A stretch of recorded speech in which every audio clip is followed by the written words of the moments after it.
تو گھر والے اگر پوچھیں کہ 15 شعبان کو کیا کرنا ہے، شب برات کے موقع سے کیا کرنا ہے، بولو ہمارے مولانا نے بتایا 3 عمل ہے جو حدیث سے ثابت ہے، اعلیٰ ہے، افضل ہے، بہتر ہے۔ وہ پہلا عمل کیا ہے بھائی، رات میں اللہ تعالیٰ جتنا آپ کے لیے مقدر کرے، جتنا آپ سے آسانی کے ساتھ ہو سکے، آپ اس قدر عبادت کرو، جاگ کر کے گزارو۔ لیکن اس کا معنی یہ نہیں ہے کہ پوری رات دوڑتے رہو، پھرتے رہو، چلاتے رہو، چیختے رہو، حلوے پراٹھے کھاتے رہو، گاڑیاں چلاتے رہو،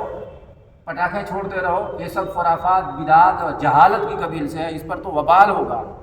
چہ جائے کہ تمہیں ثواب ملے۔ اس لیے اس سے بچ کر کے جتنی ہو سکے 1 پارہ آدھا پارہ تلاوت کر لو، 2 پارہ 4 پارہ کر لو، نفلیں پڑھ لو، دعائیں مانگ لو، ذکر و اذکار کر لو۔ کچھ نہ ہو سکے تو کم سے کم تکبیر اولیٰ کے ساتھ نماز ہی پڑھ لو، اور تہجد کی نیت سے 2-4 رکعت پڑھ لو، سمجھ گئے۔ اور دوسری چیز کیا ہے، اگر کی رات کے کسی حصے میں اٹھ سکو اور جا سکو تو قبرستان چلے جاؤ،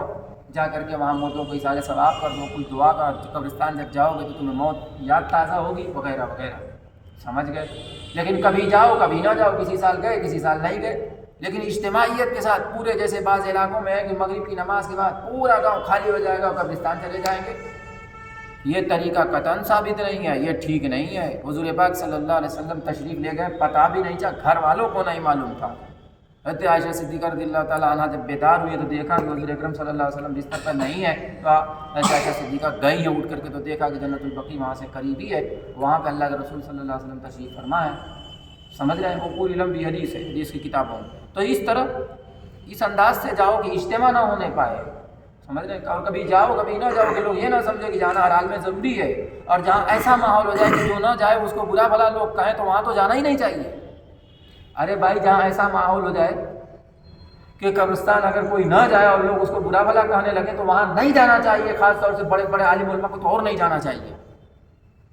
سمجھ رہے ہیں نا۔ اچھا جی، تیسری چیز کیا ہے، اگلے دن روزہ رکھنا، یہ بہتر ہے، اگر رکھ لے تو اچھی بات ہے، ثواب کا کام ہے، نہ رکھے تو کوئی وبال نہیں۔ تو بس آج کا ایک پیغام بس اتنا ہی ہے، انشاءاللہ آپ بھی اس پر عمل کریں گے، گھر والوں کو بتائیں گے، اپنے احباب کو، یار کو، دوستوں کو، پڑوسیوں کو، اعزاء اقربا اور جو بھی آپ سے ملیں یا پوچھنے والے ہوں، تو آپ کے ذہن میں ایک بات ہوگی تو انشاءاللہ آسانی ہوگی۔ باقی اور جو چیزیں حلوے پراٹھے فلاں ڈھکاں، یہ سب خرافات ہیں، سمجھیں، اگربتیاں سلگانا اور یہ کرنا، لائٹیں لگانا، وہ لگانا، یہ سب اچھی چیزیں نہیں۔